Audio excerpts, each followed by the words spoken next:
अरे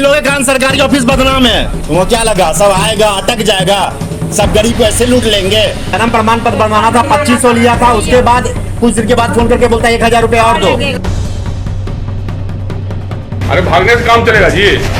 भागलपुर नगर निगम में जन्म प्रमाण पत्र बनवाने के नाम पर चल रहे पैसे के गोरख धंधे का मामला सामने आया है। इससे पहले हम आपको पूरी खबर बताएं, आप यह वीडियो देखिए। 1 महीना से घुमा रहा है मेरी बहन को, 1 महीना से। 1 महीना हो गया। दीदी क्या काम है बताइए। जन्म प्रमाण पत्र बनवाना था, 2500 लिया था, उसके बाद कुछ देर के बाद फोन करके बोलता है 1000 रुपया और दो। हाँ। उसके बाद हमको बोलता है कि तुम्हारा घर बताओ, घर पे आ रहे, रंगबाज बनता हूँ, धमकी देता हमको। बोलो ना क्या बोल रहे हो, बोलो ना क्या बोलना चाह रहे, बोलो। इस वीडियो में मीडिया के कैमरे से बचता जो शख्स दिखाई दे रहा है वो भागलपुर नगर निगम का कर्मचारी सुमित यादव है, जो फिलहाल नगर निगम भागलपुर के उप नगर आयुक्त का आदेशपाल है। और जो आदमी इस पूरे मामले का खुलासा करता हुआ वीडियो बना रहा है वो नया बाजार का रहने वाला रवि शर्मा है। पूरा मामला जन्म प्रमाण पत्र बनवाने से जुड़ा हुआ है। आप फिर से एक बार पूरा वीडियो देखिए। बोलो ना क्या बोल रहे हो, बोलो ना क्या बोलना चाह रहे, बोलो। नहीं मारोगे ना 1000 चौका के? हाँ 1000 रुपया और नहीं लोगे? और कितना दिन घुमाओगे? ये बात इधर चेहरा घुमाओ ना, घुमाओ ना इधर। बोलो ना, बोलो ना, मुंह चुप्पी का हो गया, बोलो। और कितना दिन प्रजाहित करोगे महिला को, ही बताओ। इधर देख के बोलो ना यार, कैमरा में। मारोगे 9000 नहीं होगे मारने के लिए? और पैसा देना चाह रहे हो तुम? पैसा से खरीदेगा? कितना पैसा हो गया इधर देखो ना, कितना पैसा तुम्हारे पास, कितना पैसा है? अरे भैया काहे चुप रहे? 700 रुपया का है। इधर देख, इधर कितना रुपया का था वो पता ही नहीं, 700 रुपये में बनता है। 2500 ले लिए तुम। अरे बोलो ना हाँ या ना कैमरा में। उसके बाद घुमा रहे हो। राहुल आ रहा है, राहुल आ रहा है। 3 गुना पैसा ले लिए। इसका हर्जाना कौन देगा? इधर देखो, इसका हर्जाना कौन देगा? कौन देगा? कौन देगा? बोलो कौन देगा? कौन देगा हर्जाना? कुछ पूछ रहे हैं, कौन देगा हर्जाना? कब दोगे, कैसे दोगे बताओ?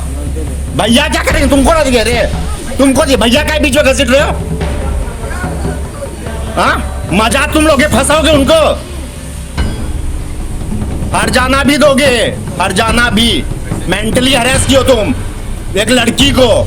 इस वीडियो को देखकर आप अच्छी तरह समझ सकते हैं कि भागलपुर नगर निगम में किस तरह बिना पैसे का कोई काम नहीं हो रहा। यहाँ तक कि जन्म और मृत्यु प्रमाण पत्र बनाने जैसे साधारण काम के लिए भी लोगों से मोटा पैसा ऐंठा जा रहा है। और यह पैसा ऐंठने वाला और कोई नहीं बल्कि नगर निगम का ही कर्मचारी सुमित यादव है। अब हम आपको पूरा मामला बताते हैं। दरअसल नया बाजार का रहने वाला कृष्ण शर्मा एक जन्म प्रमाण पत्र बनवाने के लिए अपनी माँ के साथ भागलपुर नगर निगम गए हुए थे। वहाँ जब जन्म प्रमाण पत्र बनाने वाले कर्मचारियों से उसकी मुलाकात नहीं हुई तो वो वहाँ से जा रहे थे। इसी बीच सुमित यादव आते हैं जो कृष्ण शर्मा से कहते हैं कि हम आपका जन्म प्रमाण पत्र बनवा देंगे, लेकिन इसमें कुछ खर्च आएगा। शुरुआत में वो 1000 की मांग करते हैं और 2 से 3 दिन में जन्म प्रमाण पत्र बनवा कर देने का वादा करते हैं, लेकिन धीरे धीरे लगभग 15 दिन तक वो जन्म प्रमाण पत्र बनवा कर नहीं दे पाते। इस बीच बार बार पैसे की डिमांड करते हुए लगभग 2500 रुपया कृष्ण शर्मा से ले लेता है। तो वो बोले कि 1000 रुपया दे दो बन जाएगा। क्या देती है? वो बर्थ सर्टिफिकेट के लिए। अच्छा। उसके बाद अगले दिन बुलाएं, 1 हफ्ते के बाद तो फिर 1500 लिए, 2500 हो गया पूरा।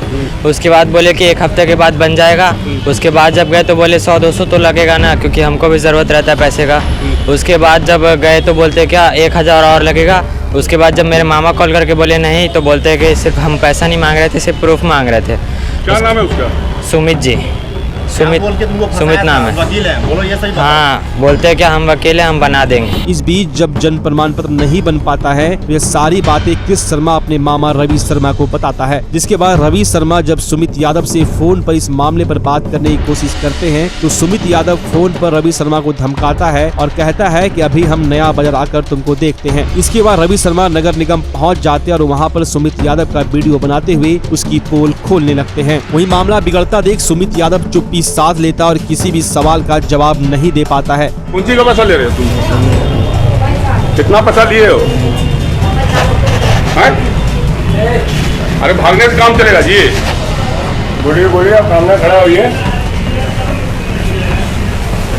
वहीं नगर निगम में हो रहे इस तरह के हाई वोल्टेज ड्रामा को सभी कर्मचारी चुपचाप देखते रहे। वहीं जब इस पूरे मामले की जानकारी टीवी आंध्र प्रदेश ने मेयर डॉक्टर वसुंधरा लाल को दी तो उन्होंने बताया कि नगर निगम में भ्रष्टाचार का यह कोई पहला मामला नहीं है। इससे पहले भी भ्रष्टाचार के एक मामले में मैंने कार्रवाई करने के लिए लिखा था, लेकिन अभी तक उस पर कोई कार्रवाई नहीं की गई है और अब यह दूसरा मामला सामने आ गया है। मैं इस मामले को देखूंगी और जो भी इसमें दोषी होगा उस पर सख्त से सख्त कार्रवाई की जाएगी। हाँ, निगम में भ्रष्टाचार का मामला ये कोई नई बात नहीं है। इसके पहले भी भ्रष्टाचार उजागर हुआ है और हमने इसके पहले भी लिखित में दिया था कि इस पर कार्रवाई की जाए, FIR की जाए और उसे निलंबित किया जाए उसके पद से और जो उच्च स्तरीय जांच हो वो की जाए, लेकिन अभी तक तो वो नहीं हो पाया है और वो अभी भी कार्यरत है। ये फिर दूसरा मामला आया है, अभी तुरंत संज्ञान में आया है। इसके लिए मैं देखती हूँ कि इसमें जो भी दोषी होगा इसका जांच मैं करवाऊँगी और जो भी इसमें दोषी पाए जाएंगे उसको बख्शा नहीं जाएगा और उस पर जो भी कार्रवाई बन पड़ेगी वो कार्रवाई की जाएगी। और मैं आम जनता से अपील करना चाहती हूँ कि जैसे ये जन्म मृत्यु प्रमाण पत्र लेने के क्रम में इनसे पैसा मांगा गया है, तो आम जनों से मैं अपील करना चाहूँगी कि आप जब भी ये जन्म मृत्यु प्रमाण पत्र बनाने आए, यदि कोई आपसे किसी तरह का घूस मांगते हैं उसके एवज में, तो आप ज़रूर मुझसे मिलें और मुझसे कंसल्ट करें। और ये अब तो ऑनलाइन भी हो गया है, आप घर बैठे भी आप जन्म मृत्यु प्रमाण पत्र बना सकते हैं। साथ ही आम लोगों से अपील भी की कि अगर आप नगर निगम में जन्म मृत्यु प्रमाण पत्र बनवाने के लिए आते हैं और अगर कोई कर्मचारी आपसे घूस की मांग करता है तो आप डायरेक्ट आकर मुझसे संपर्क कर सकते हैं। साथ ही बताया कि अब जन्म और मृत्यु प्रमाण पत्र ऑनलाइन भी बनवाई जा सकती है, तो आप उसे उस तरह भी बनवा सकते हैं। देखिए, भ्रष्टाचार के मुद्दा पे तो हमारा कैबिनेट भी जो है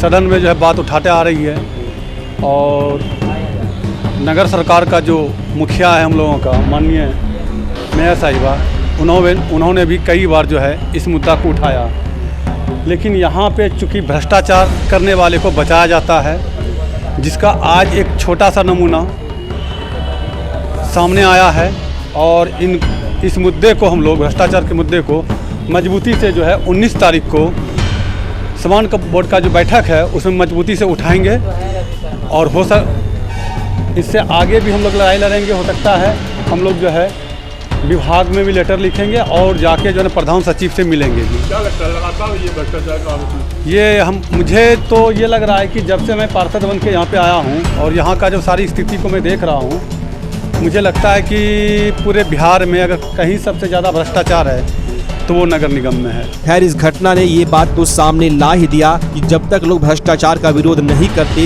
तब तक भ्रष्टाचार यूं ही चलता रहता है और जब लोग इसका विरोध करने लगते हैं तो भ्रष्टाचारियों की जुबान बंद हो जाती है। अब यहाँ देखना दिलचस्प होगा कि इस तरह सरेआम नगर निगम में ऐसे भ्रष्टाचार की बात जब सामने आई है तो नगर निगम प्रशासन आगे इसके लिए क्या कदम उठाती है।